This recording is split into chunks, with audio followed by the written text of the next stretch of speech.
and welcome to another episode of Dishes and Dimes. This is actually a really special episode. We have Coach David Thorpe with us today. Hey, Coach, how are you? I'm doing okay. How are you ladies today? Good. Ready to talk draft and Scottie Barnes. I should probably introduce everybody else. So we're Dishes and Dimes of basketball news, and I have Yasmin and Sandie with me as well. So how are you ladies doing? Good. I'm very excited good. for this episode. I'm super excited. I want to hear. I have many questions. I want to hear all positive things about Scottie. So I started this off just letting him know that he's become a legend in like the Raptors world. Like that Evan Mobley, the Chad Ford podcast where he said Evan Mobley #1 and Scottie Barnes #2 has now become legendary because a few weeks in, you look like a genius. This is exactly, and I have a lot of questions about that as well. So let's get into the episode.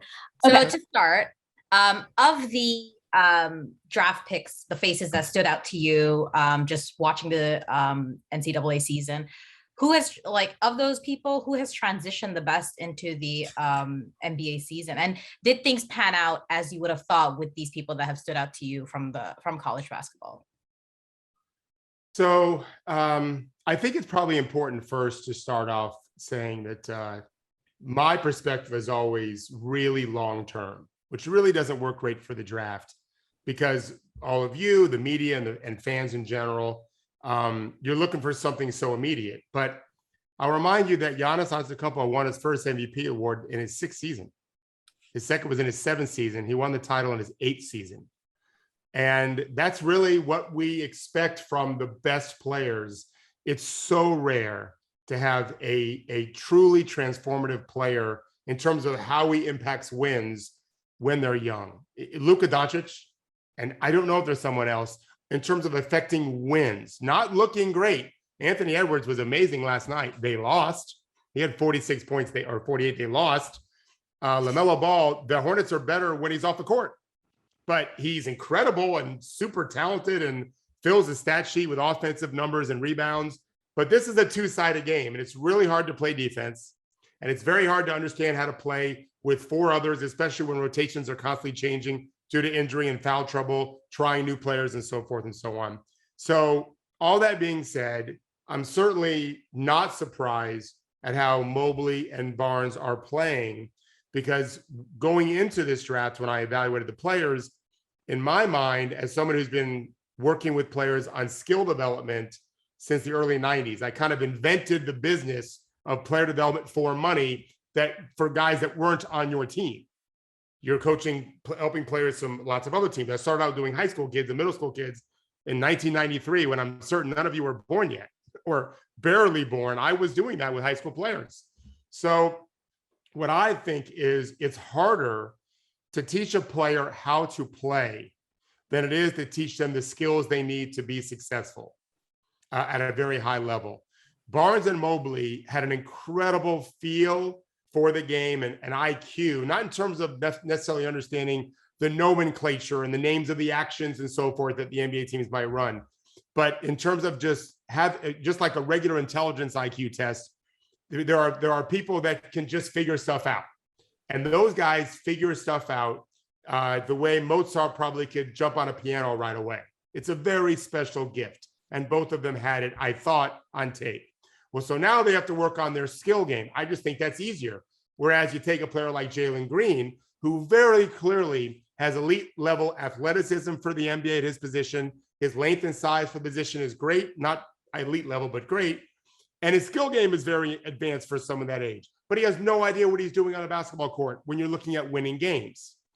And I just think it's harder to figure that out. So I'm not at all down on any of these players who don't know how to play yet. I didn't expect them to. It's been 3 weeks. Barnes and Mobley, the only surprise I have at both of them is how quickly they've changed their mindset towards more aggressive offensive interest.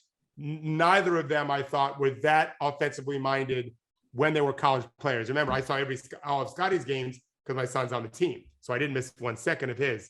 But I watched a lot of tape on Mobley before the draft, and also he just wasn't as assertive as I thought he could be. But I actually like that because I thought both those guys were more we players than me players. And ego will catch them up to be the me part because they want to go get paid the max deal and sign the big shoe deal and all of that. So when you have that before you're ready for it, I think it can be problematic because you've got to sublimate your ego then for the we game. And I think that's hard. I think it takes a long time. And some guys like Jordan Clarkson never figure it out. And so there's a limit to their ceiling. And so Green and all these, they have a chance for sure. But Mobley and Barnes to me were sure things. And I told Chad on his podcast, those guys' floors are higher than everyone else's and their ceilings are higher. How can they not be 1 and 2? Because even if they never figure out the skill game perfectly, their understanding of how to play on both sides and impact winning is so high, and their size and length for their position is so elite level that they can't help but be very good players if they never learn the skill game, which is silly to think they won't learn that. They probably will. It's the easier thing to learn. So I'm not assessing any of these guys too strictly because it's early, but those two guys are exactly what I thought they'd be. I think it was, I heard you saying this, and I believe it was with Dave Dufour and Mo Dakhil and Seth Partnow, where you kind of mentioned Kevin Durant kind of getting all of the sugar in his early years and being able to just go all out and put up a million shots. Isn't that kind of what you have with Jalen Green, where he just gets full run of their offense? And do you think that a situation like that for that type of rookie who is a high usage guy who wants to get a bunch of shots up is probably better? And then guys like Scottie Barnes that are on a team that probably want to contend in the near future would probably need a more we guy than a more me guy. Yeah, it's a great question. So I don't think that's the best thing for a player. What I said, to be clear, is it seemed to me like when KD was, you guys may not remember when he was with the Sonics, but that's who he was with. And I don't remember what year it was, but it was a long time ago, right? And 2007? Yeah, maybe so. And that might we had 2006 Andre Bargnani, unfortunately. Oh, right. Which was the number one pick. And had high school players been allowed to be drafted in 2006, we would have gotten KD. But unfortunately, the world of rock fans. I actually had meetings with Bargnani's agents, and I was shocked at how arrogant they were that they thought their guy was a can't miss guy. And I thought, oh, they don't know what they're talking about. But that's a whole nother podcast. Oh, so many questions about that then. So KD's as much a unicorn as we've ever seen in the game ever. You're talking about one of the best players of all time. It looked to me like what the Sonics did, although I have no idea if they actually did this, but they played as if they were saying, it's like having a child when you own a candy store. Let him go eat all the candy he wants. He'll get sick as hell. My little brother ate a whole Hershey's candy bar once when he was little, and I don't know if he's ever eaten a Hershey's candy bar again. The really big $2 one back then. And then KD, I thought, he just got sick figuratively because they just stunk. They were bad. In fact, KD in year 3, at that point they were the Thunder. In year 3, when he's an all-star, they were still better when he was off the court. So it took him a while to figure it out. And of course, he figured it out brilliantly. And he's 7 feet tall and can handle like a guard. So Jalen Green, to me, I don't know that I watched Edwards last night, and they're similar in terms of just having incredible physical and talents and skills to overwhelm defenses. For sure, they do. And so Green's going to have some 30-point games and some 40-point games, as Edwards has and will continue to have. But at what cost, at what expense to understanding the game that needs to be played to win? I wrote a book called Basketball is Jazz, and I named it that for a reason, because we're all interconnected. There are more important parts to a band, or to an orchestra, and to a basketball team, but everyone is valuable. And we know this now, ladies. If you study box scores, the deep metrics, teams that play bad players, they have a hard time making up for the bad player in that 5 spot or the 6 spot or the 7 spot. To get better right away, like the Wizards have done, even though they lost Russell Westbrook, who played very well the second half of the season. Yes, they changed coaches, but they're deep all the way down. Everyone can play. The Corey Kispert is a good rookie because he's not 18. And so you just never have those negative moments with the one bad player. And so Jalen Green, to me, I'd like to see them add more discipline to what he's doing. And I'm not suggesting they won't in time. I will say it gets harder. It took Zach LaVine a while, 5 years, for him to figure it out. I think Zach LaVine's figured it out. I'm a big fan now, and I wasn't when he was the same age as Jalen Green. And he's not on the same team that drafted. I was going to say, do you think that that's part of it, is just the system that these players happen to go into? Oh, when they enter no the question. league? Yeah. So I always say this, and it's just my opinion, but I believe that there are some players, no matter where they go, no matter what their roster looks like around them, no matter who their coach is, no matter what strategies used or what the culture is like, they're going to be stars. To me, Russell Westbrook, even though Oklahoma City has an amazing culture, my friend Sam Presti definitely builds great cultures there. I think Russell could have gone anywhere and done what he's doing, what he did in his career, because he's the most athletic point guard in the history of basketball globally. There's never anyone like him and may never be another one like him. Probably won't be. But Tim Duncan, why people think was a 4-year player at Wake Forest and was, this unicorn. I watched him play not just at Wake Forest, but like at a Team USA World University team in Gainesville, playing for my good friend, my mentor, Lon Kruger, for the under 20 team with Ray Allen and Allen Iverson and all these, you would recognize almost every name, Charles O'Bannon, Kerry Kittles, all these great players. And Duncan was like their 5th best player, and he wasn't that young. I think the Spurs helped develop him into a top 6, top 7 player all time. Some guys need it. Some guys don't. I think most players need it. There is the rare exception. Scotty, to me, as long as you throw him on the court, you would see what he's doing now. That's not to say that how Nick Nurse is using him isn't the best thing for him. I think it is. But no matter how you'd play him almost, he would end up figuring stuff out. He's a genius that way. He's really special. So I remember a pod recently, I believe it was a Zach Lowe podcast, where he mentioned, his guest mentioned that I guess it might have been Florida State U players, I can't remember, were put into a gym. Scottie Barnes is one of them. I think it was a bunch of guys that were there and asked to score a certain amount of points before they can leave. And Scottie Barnes asked to assist count as points as well, which I thought was hilarious and kind of talks about that me versus we thing that you were just referring to. So would you say that the most surprising thing about him entering the league is his aggression and his ability to score in the way that he has? Yeah, I heard the same thing my buddy Zach said, and I think he was at an agent program, like that's what it was. Player development coach, like I would do back in the day. So, okay, there's 2 things here with Scotty that I've seen. There's 3 things. One, he was like champagne bubbly in college. He was like a big puppy, and I mean it in the best way possible. I loved this about him. He was so emotional on the surface. Joy jumped out of his pores when anyone on his team did well, not just him. But when he did well, he was dancing. I mean, and you can look it up. He was doing some dancing last year at Florida State, like when he won a game or whatever. He's great. I think he tied a game against Indiana early in the season on the Big Ten ACC matchup. I don't see that anymore. He has matured. And so it reminds me, and I know you weren't alive for this because I was just 14. But Magic Johnson's first ever game as a rookie was in, I think, October something, 1979 against the San Diego Clippers.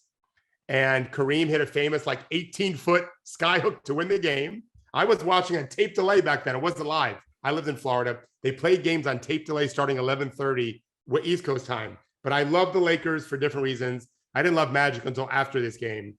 But Magic jumped in his arms. And Kareem wrote in his book, Giant Steps, that he told Magic, hey, we have 81 more of these. You can't react this way after every win. And Magic said, you keep making 18-foot shots to win a game, I'm going to keep jumping on you every time. But the reality is the game, Kareem is right. You celebrate the game-winning shots, but you can't expend a ton of energy every moment of every game that isn't directed towards winning the game. It's too tiring. So that is a change in Scotty. I think he's matured. He doesn't argue with referees almost ever. He's so much more polished than he was in college anyway. And he's done this quickly. That's one change. Change number 2, as I've already alluded to, he's definitely looking to score more. There's no question. Switch a guard on him. Watch what happens. He's calling for the ball. He's backing him down. He's trying to make a play. He's willing to shoot, little floater, little bucket to the rim. He kind of just gets buckets. He's just talented that way. Or he'll kick out if help comes. The third change, which I actually think is the most important, is his recognition that he is a gigantic, tall, long, strong, athletic man playing with other men who not always or not often are as tall and long and athletic and strong as him that play his position.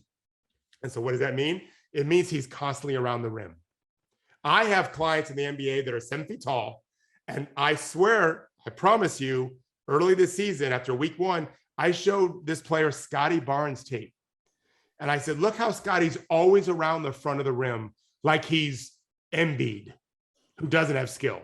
Embiid has skill, so he likes to float away. But Shaq, we call it a Shaq mindset, a disposition to dominate that area right around the rim.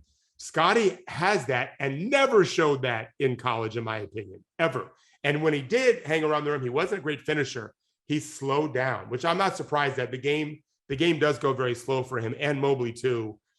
They're very patient. Suggs as well. Jalen Suggs, I think, has some talent with that. The game is super fast for most young guys. These guys have slowed down. So those three things I've noticed big changes for Scotty. They're all going to play very, very well. He's got to develop other things that we can talk about if he's going to be an MVP level player, which I think he could be. But at worst, this is who he's going to be for a long time, and he's going to be special. I think the biggest surprise for me heading into the NBA season from Barnes was the shooting progression, just seeing his comfort in the mid-range area. Do you see sustainability in that development from him? Yes, great question. Yes. It's something, and my son, I would never say this until the season was over. I texted and talked to my son a lot about this exact thing. He was not the coach. He was a redshirt freshman. Now he's a redshirt freshman. Last year was just redshirted as a freshman in a COVID year where they were super restricted at Florida State. I would tell you, Coach Hamilton treats his college team like I think most NBA programs treat their teams. And that is, it is about the health of the athlete, both physically and mentally, above all else. And I'm telling you, I've done this for 3+ decades now and sent scores of players to colleges. That is not typical. I'm not going to say it's very unique, but I'm telling you, it's not normal. He plays. There's a reason why my son is there, not somewhere else. He had options. He places the health mentally and physically of those players above all else. And so when COVID hit, even though our state acted like it didn't mean anything, at Florida State, it did. They were very strict. And so he couldn't really get in the gym and do a whole lot. But what I noticed is, other than when the team was there, they didn't go back in. They can do it now. They couldn't then. There was no vaccine. What I noticed in games is he could make the mid-range. I call it the second box shot from 15 feet to 8 feet in the paint. I call it the second box. My players, including young players like coach when my son was playing, we hunt the second box all the time. My son got a turnover last night hunting the second box. He just fell down. He was exhausted, whatever. But he was trying to get to that second box. We're trying to get there and then make a play in the middle of the court. Scotty did it. He just did it randomly and accidentally too often. And I think he's since figured out I can really be effective there because he's all about winning. So, which I love about him and Mobley and plenty of others. So he's learned to attack that more. And again, because they were so limited last year in terms of exposure to shooting coaches, including the Florida State guys, but even on their own, you couldn't do it. You couldn't get into a gym anywhere, but that's not the case anymore. So yes, Masai and Nick Nurse value player development. As you guys know, probably my history with Masai. He was with me at the beginning. He knows we want to talk about that today. Right. So he knows that you can get players better at this kind of stuff. And so I think that Scotty they're just working with him on it. And I would tell you, he's 75% from the free throw line now. Mm-hmm. And I think he's 20 of 24 on all games combined, except for 2 games. We went 3 for 6 and 1 for 2. I believe I'm right when I say that. So in all the other games, he's 80+%. He's coming. I don't know if he'll be an 80% free throw shooter. I think it's possible. If he has 75 now, the game's going to slow down even more. He's going to get more and more reps. I think he's one of those guys. We've seen free throw rates drop, and we will continue to see that as referees. I think the NBA is trying to get a more fluid game so people stop clicking off, because every time someone goes to the free throw line, we could lose viewers, the NBA can. And so I'm all for it without it being fist fights, which I would hate. I think I like the way the games are being played now personally, and I've watched this game for, almost 50 years. Scotty's one of those guys that's going to get fouled a lot because he's just longer and stronger than most guys. So he needs to get that down, but he's getting it down. If you're a Raptors fan or a Barnes fan, you should be encouraged by that.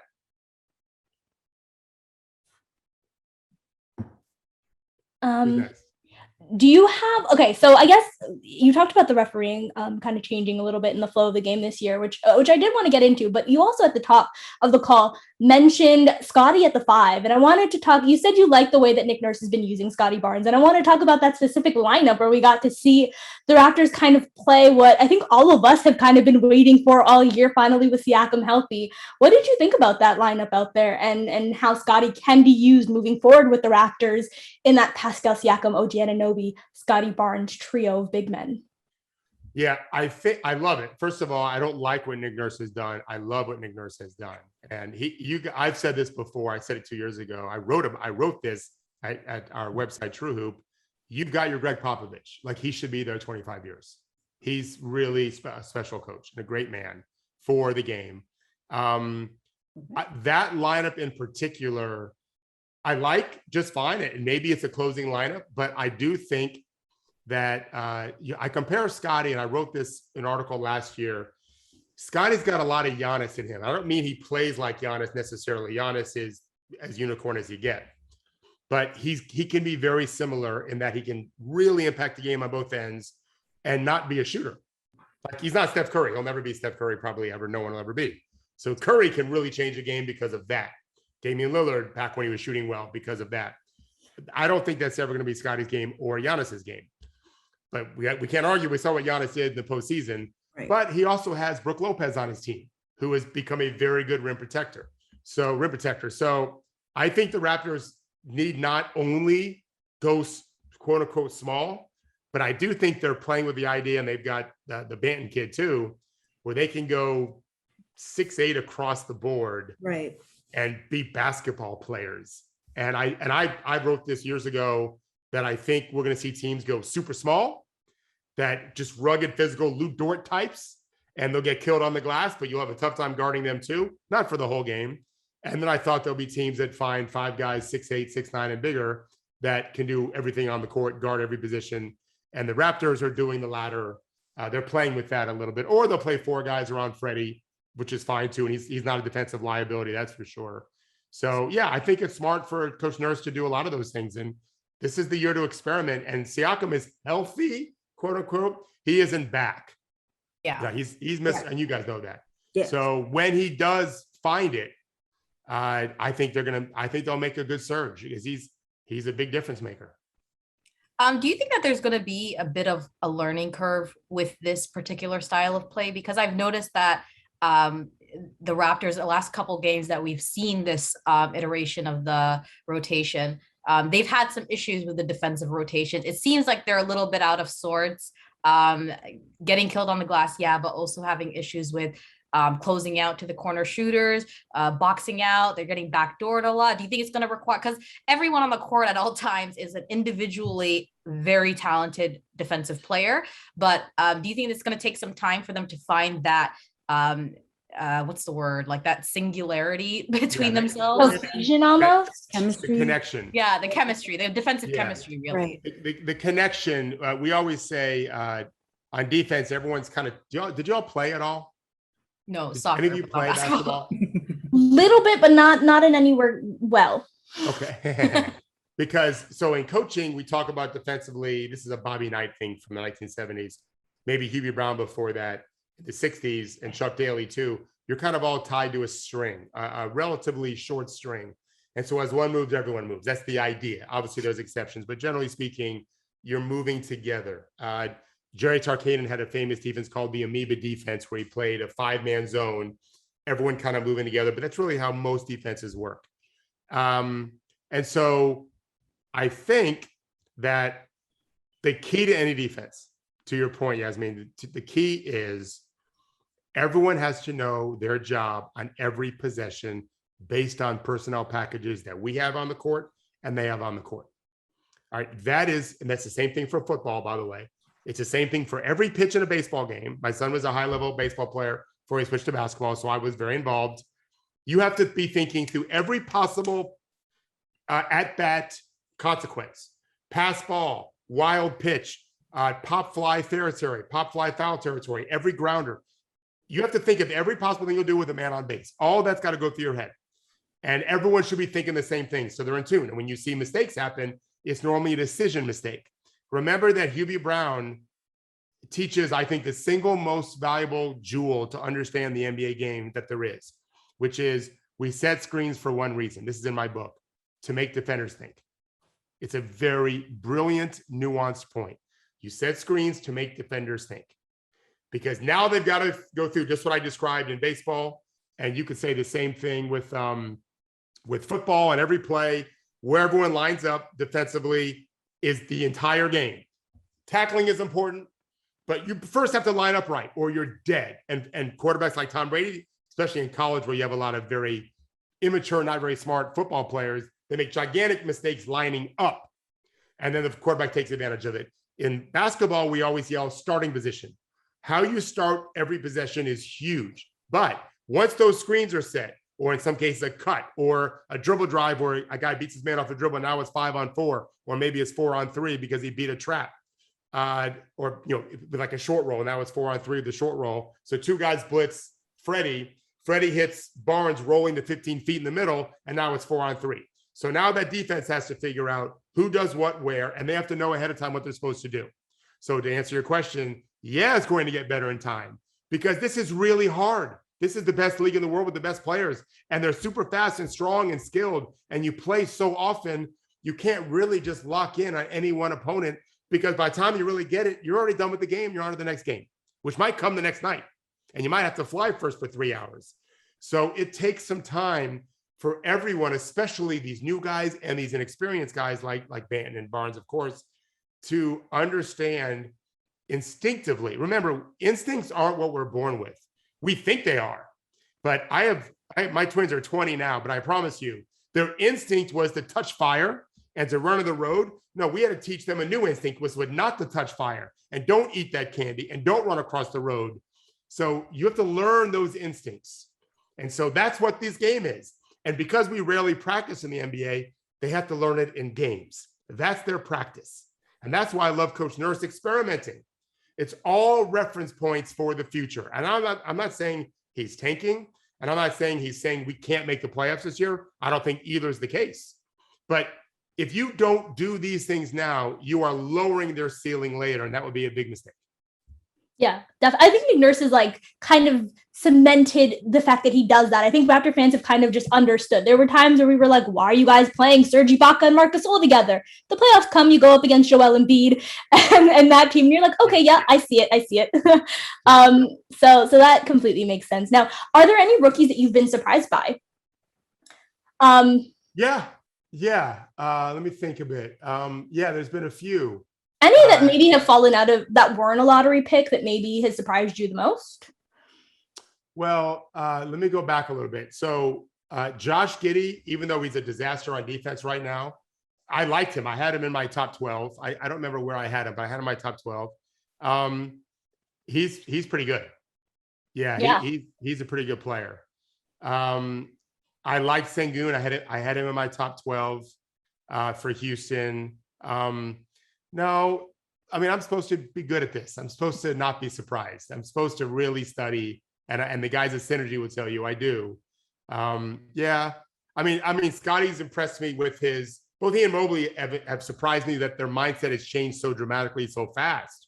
But so it's fair to say I didn't see that coming.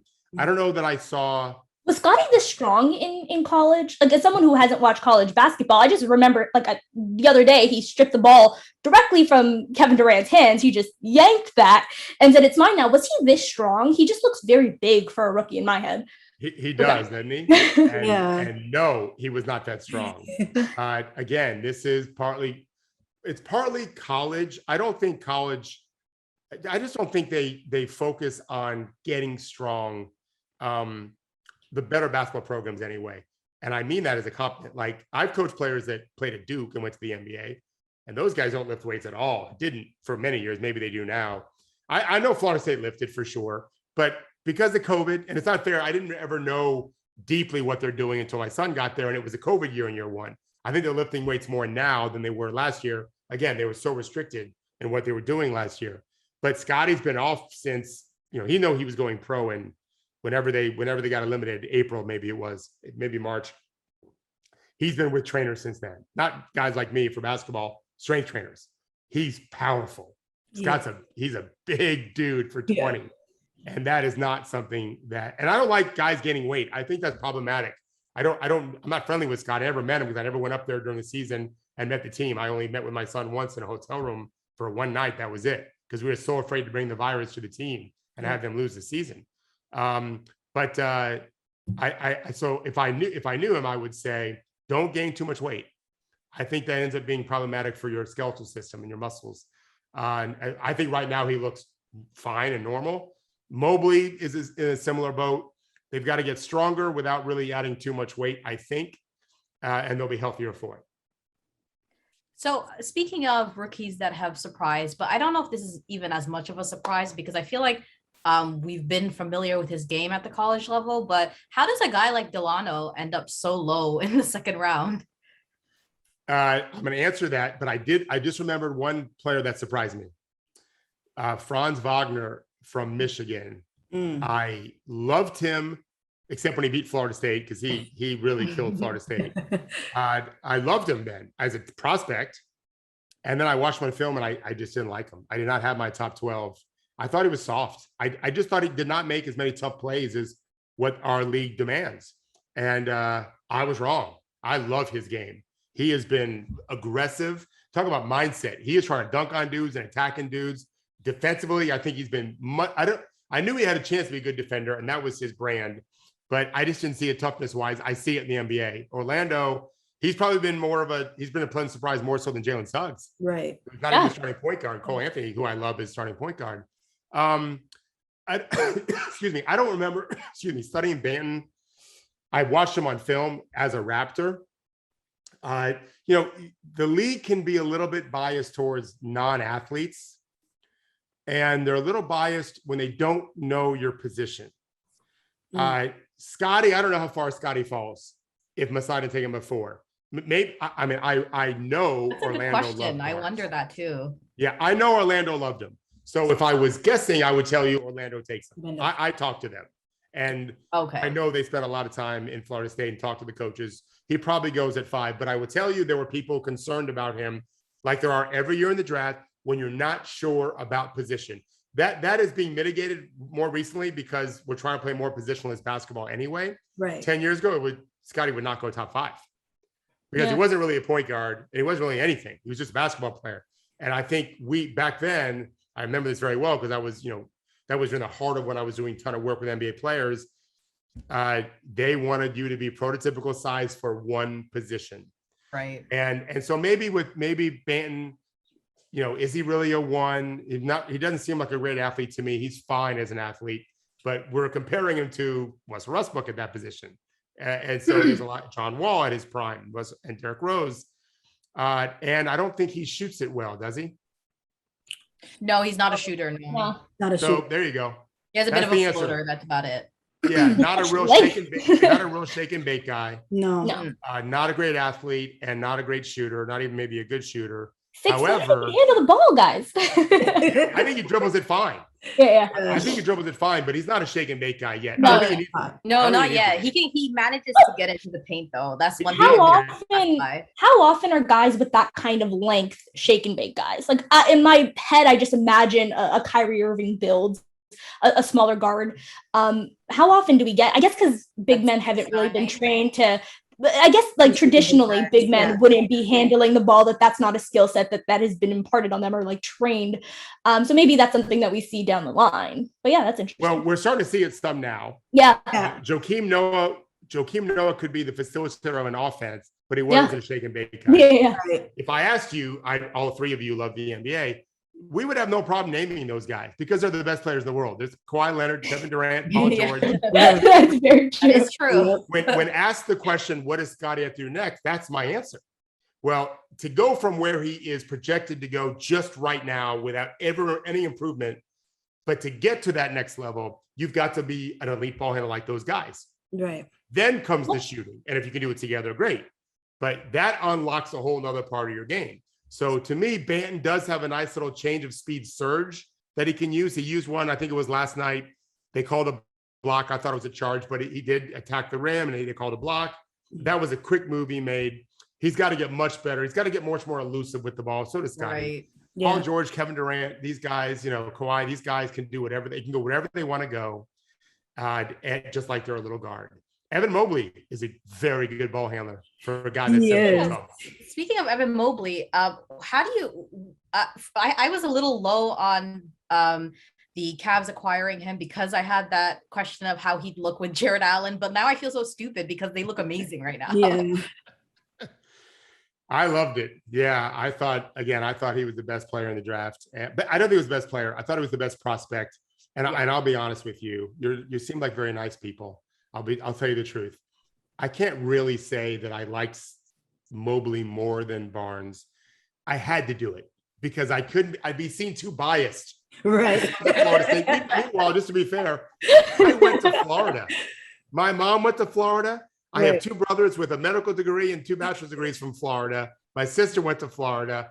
I'm a Gator. It's a I'm not root for them anymore. They're just all colleges to me. I just root for wherever my son is, wherever my friends coach. I have a friend at Akron. I root for Akron.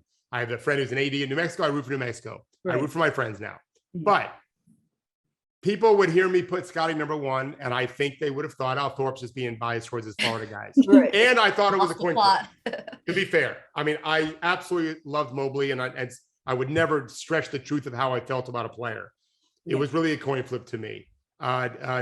So Mobley being a perimeter-based guy, he can do things out there, and I think he can guard out there. I didn't know how good he'd be at impacting the paint the way he has been. I know Jared Allen can do that. So Mobley can get out on the floor more on both ends. You only need 1 guy to protect the paint. Having 2 is great, but you better make sure you have 4 guys guarding the perimeter. And I thought Mobley could do that. So I thought Cleveland did really well for themselves with that pick. And I mean, just to speak real quickly on Cleveland, I don't know if you all in Toronto even care about Cleveland, but the rest of us have to pay attention to the Cavaliers. I think they're so fun. They've got 4 Sexton is a blow to them, losing him to injury. That really sucks. Who's that? Who's Sexton? out? Colin Oh, yeah, of course. Yeah, torn. But looking down the road, they've got 4. So if you think about a team having their top 6, they've got 4 now. Sexton, Garland. I think Sexton's probably better off as a 6th man ultimately. That's what I think. I think it's more of a Lou Will. Yeah. I think it's more of a Lou Will. He's so good. Yeah. But he can really score. Yeah. So Garland, Mobley, Allen, lock it in. Marketing, we don't know, but you can find a small forward if it doesn't work out. But maybe it'll work out. We'll see. Maybe he shifts to being a 7th man as a backup 4. He's being paid pretty well, but you got to try that. And guys will get hurt, and you can play Mobley at 5 and Marketing at 4, and that's fine. But that was an interesting move. What did you think about that? Them bringing in Markkanen? I thought that was. I didn't like it.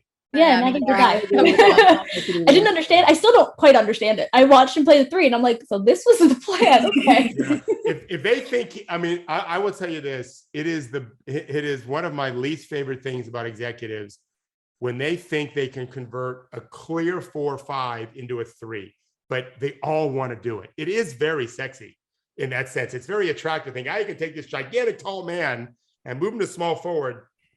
The few times you can do it, like Kevin Durant, great. Right. But it's hard to do. And I've had GMs tell me that their center who is doing pretty well is really a small forward in a few years. Well, a few years from then, they were out of the league because they couldn't do that. Andre Fargnani. I mean, I would give Markkanen a chance. I would give him a chance, but I'm skeptical right now. But listen, Garland's a hit, Sexton's a hit, Mobley's a grand slam. So they're moving in the right direction. That's one of the teams we're looking at down the road once Brooklyn ages out. Milwaukee with Giannis will always be around. Miami might age out when you think about Lowry and Butler, but they do have Adebayo and Hero and Duncan Robinson. Cleveland's a team that they got to do a lot more things right, but there's a path there for them to be relevant. Speaking of teams aging out or teams that are going to be in the conversation for the next, almost decade, what are your thoughts on like the Sixers right now and the questions surrounding Ben Simmons and whether they can get an adequate return for trading him? And I feel like this is Embiid is a type of player where you want to maximize every year of him that you do have. How do you think that this is going to pan out, just using your expertise? So Daryl Morey's, I would say, is a friend of mine, certainly a business friend of mine. We've had many conversations over the years, and we still text each other even now. And he's super smart. And we know that just what you said, Joel Embiid, when you have Joel Embiid now, not as a rookie, you got to think about winning the whole thing, winning the championship. So he's just not going to get rid of Ben Simmons to get rid of Ben Simmons. They're doing pretty well without him. Daryl Morey. I mean, I love Masai, and we may talk about him, like I said, but Daryl's probably the best talent acquisition GM in the league. If you look in the whole thing, I maybe argue Toronto is the best at player development. I probably would make that argument that they might be the best right now at player development, which makes me very happy. But track record wise, I think Daryl might be the best we have. We could argue a few things, but he'd be right there. He loaded up this offseason. I mean, you didn't have to add a lot of guys, but bringing back Korkmaz, who's been good. George Niang's probably the steal of free agency. He's probably worth $7-8 million a year, which everyone said. Every analyst wrote that Niang was worth $7-8 million a year. He was just stuck on the best team in the league, playing a tight role, but he was better than that, a two-way player, and he got him for 2 years, like $7 million. It's a joke. And Drummond is a terrific backup, better than Dwight Howard for Embiid. So Maxey, I thought was a great pick at 21. It was probably a no-brainer because most people thought it was a lottery pick. I am very high on Ty Maxey and was in the draft. I thought he was a lottery pick talent. So they're doing better than treading water now. And they've got the best offense in the league, and they're much worse on defense because they lost Ben Simmons. Right. So I think Daryl's going to wait until either Lillard or Beal decide they want out, which we have no idea if that'll happen. Or he's going to have to take lesser of a star and more really good players that he might fold together to get another star, or just have the deepest team in the league. Either way, he wants to build it. He's a very bright man. He wants to build a team that's going to win a championship. And I think they'll have a hell of a run. I really do. So you think that they're looking to contend this year? Like there's no question about it. They're looking to contend for the I would say you're exactly right. They're looking, just how you said it. They want to win a championship this season. Yeah. Daryl Morey has once said, like, if you have a 5% chance at winning a championship, you got to go all the way in. That's his quote. Yeah. That's yeah. So we of course want to be respectful of your time, so we're going to get into Masai Ujiri really quickly, but we just got a couple of questions here from people who are excited that you were joining.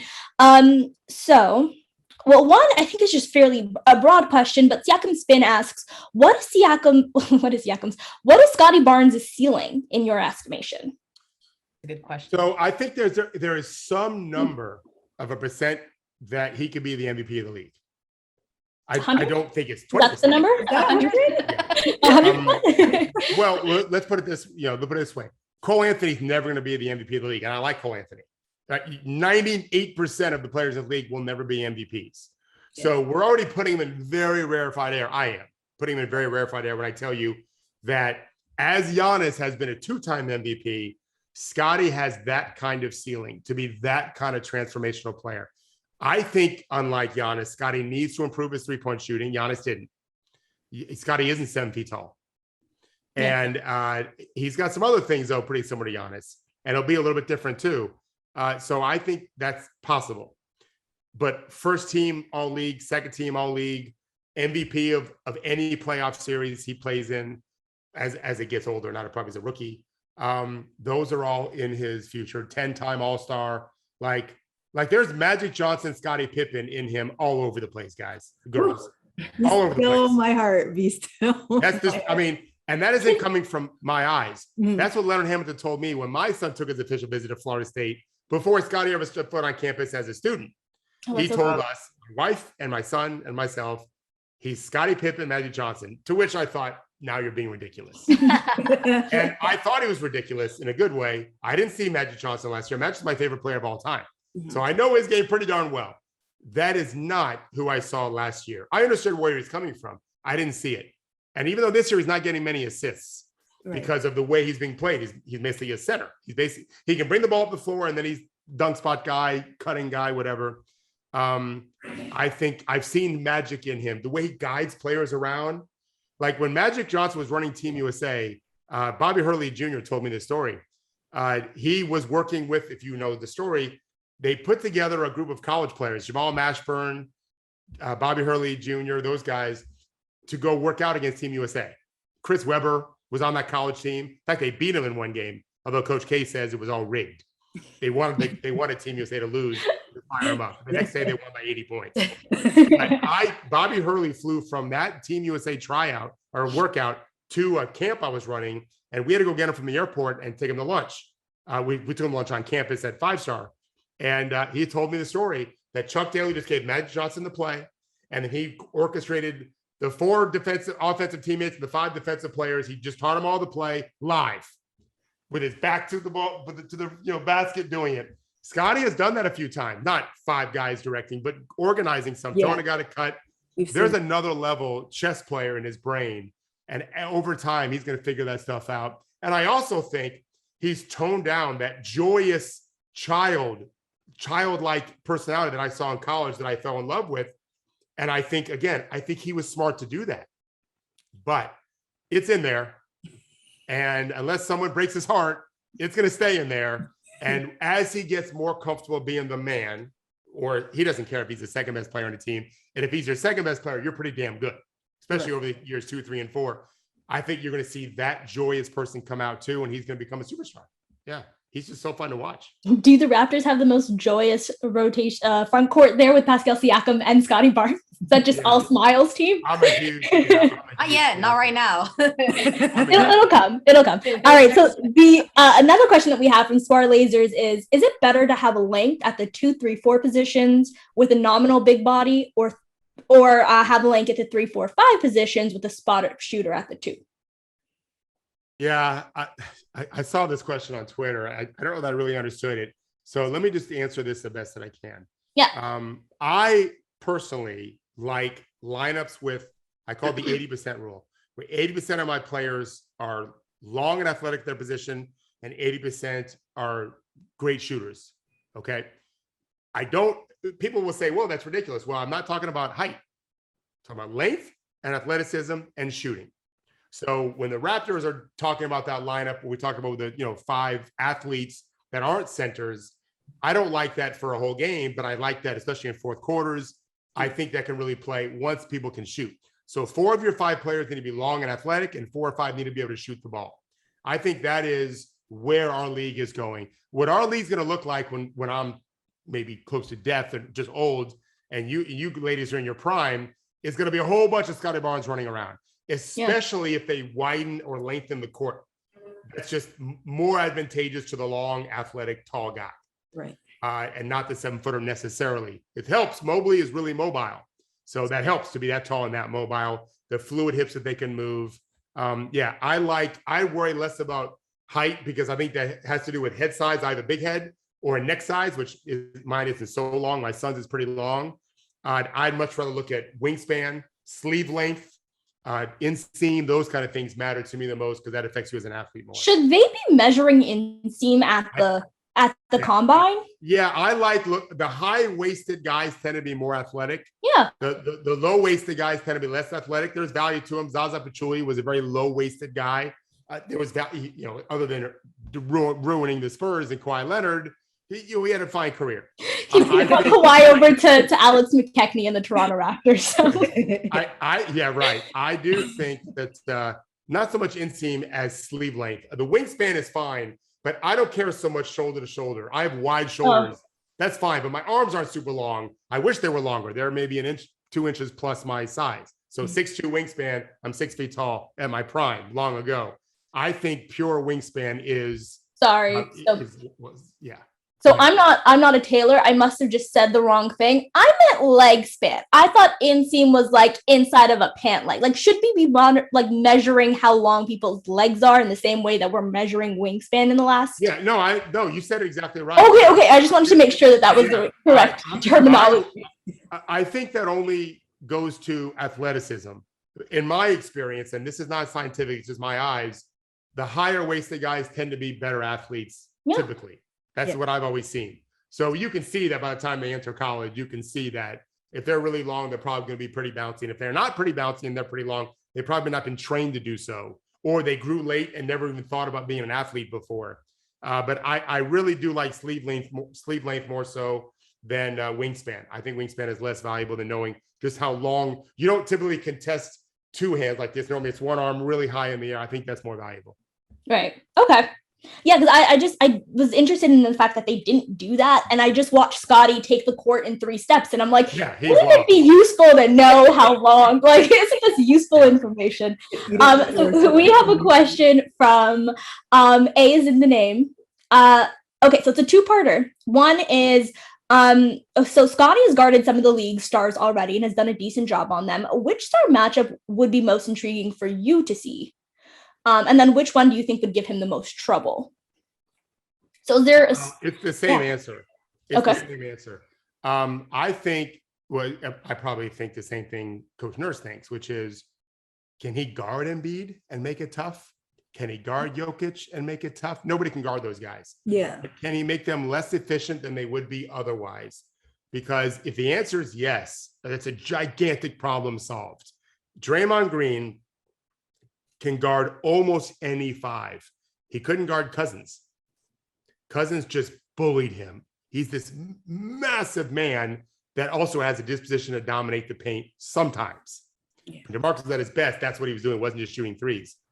If Scott, and the reason why Draymond could do it is his timing on contests is the best I've ever seen in my entire life as a coach.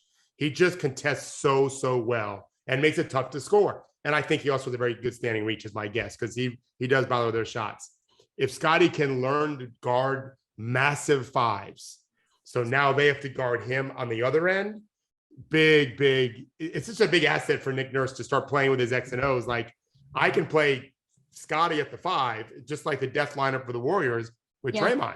Right. I can do that with Scottie. We don't have to bring Aaron Baines back. Yeah, right. Now that big dude's got to guard my guard, who can guard your center. Right. And this is why the Warriors were the Warriors.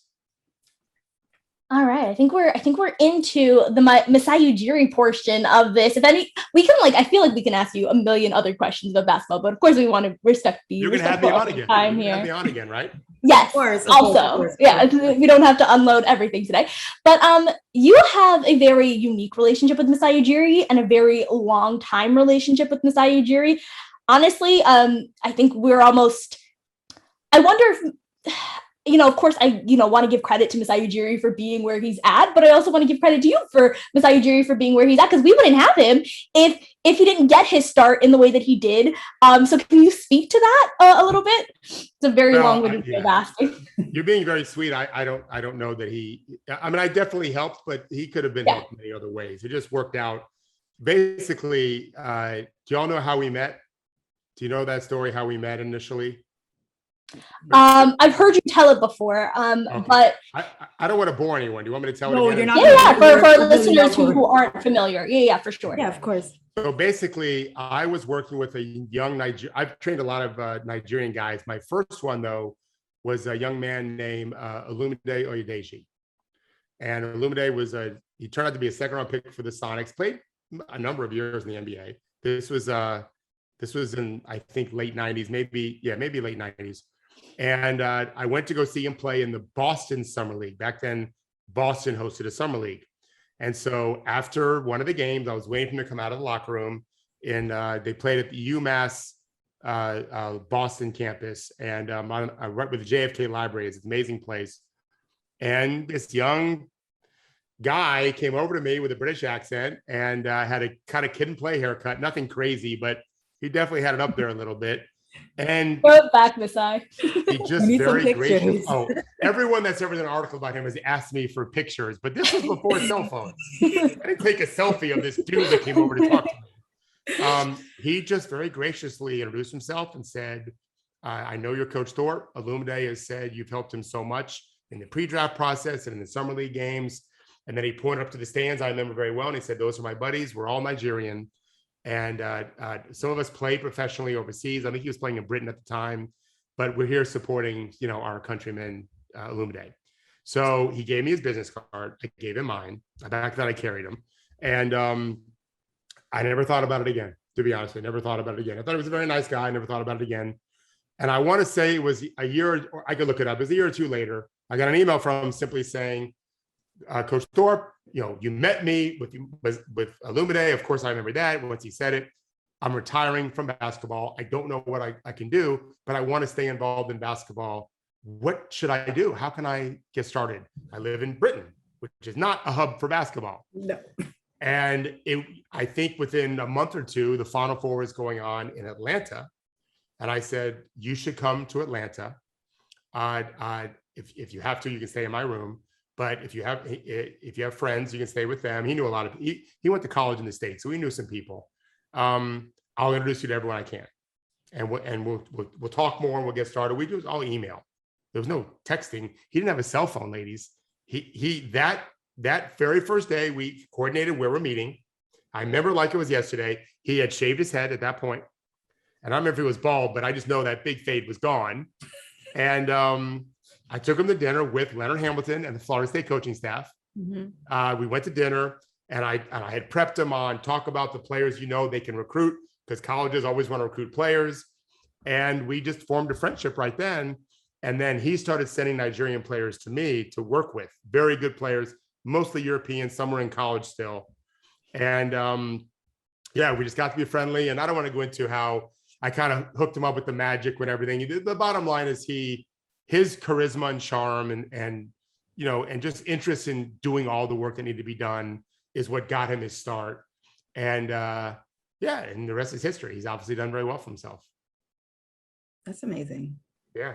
It's a lesson. There's a lesson there that I've talked to my kids about.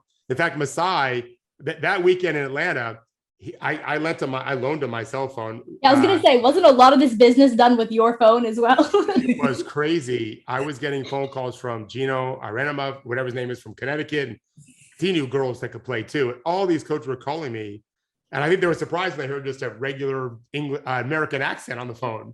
I think they were expecting Masai's voice. Right. And so I knew he had met a lot of friends that first, made a lot of connections. But yeah, he's this is a lesson. He used to come visit my kids in the crib. My kids are 20 now. That's how long I've known him. He would bring, this is so sweet. Their first birthday. I probably had 4. I had lots of pros here. This was 2002, but I had 4 or 5 Nigerians all living together. You could look up the year that there was a World Cup where Nigeria was in the group of death. And Masai came down and stayed with my Nigerian players. And I could hear that it wasn't but half a mile from my old house. I could hear them cheering. I'm sure it was them when Nigeria was playing in the World Cup. It was probably them, to be honest. They all came over to my twins' first birthday. And I didn't know why I didn't invite them. And I said to them, I was happy, very happy to have them there. They lived, like I said, half a mile away. And Masai said, Coach, they're here to pay respects to you. This is what we do. And that was very touching. His guys were amazing guys. And he probably is one to say, let's go. But yeah, I'm still friends with those guys on Facebook. My first Nigerian players from him. And yesterday I was speaking to a very group of talented high school players at a school here near I live in Clearwater. And right away, I recognized the young man was from the Sudan. And I said, oh, you're Sudanese. And I told my wife last night, he almost fell down. And he said, how do you know? I said, I've been coaching NBA players for 20 plus years, including Luol Deng. Like, I'm so exposed now. I've had kids from Congo and Nigeria and obviously Senegal and Sudan and players from Europe whose parents were from Africa, like Giannis's situation. Yeah. And I credit Masai to some degree with helping really expose me to that part of the world. He knows we're so friendly. When he goes and opens up these camps in Africa, and I'm not kidding, I get the 45 pictures on WhatsApp. No text. Just 40. I'm not joking. 45 pictures of him opening up all these camps because he knows I'll appreciate what he's doing to get back to the game in a continent that he really cares about a lot. So it's very heartwarming. Sayujiri is an African parent after all, guys. He's on WhatsApp like sending pictures. That's really expected, man. So was that the last question of the questions that we had? Okay. Yeah. So thank you so much, Coach, for joining us. We should definitely do like a mid-season check-in or something. I think that would be really great to see how the Raptors season has progressed and how the NBA's rookies have progressed throughout the season till then. So thank you so much for joining us. Until next time, that is it for today's episode of Dishes and Dimes. We hope you guys enjoyed, and we'll check in with you guys next week. Goodbye. Bye, guys. Thank you. Bye, everybody.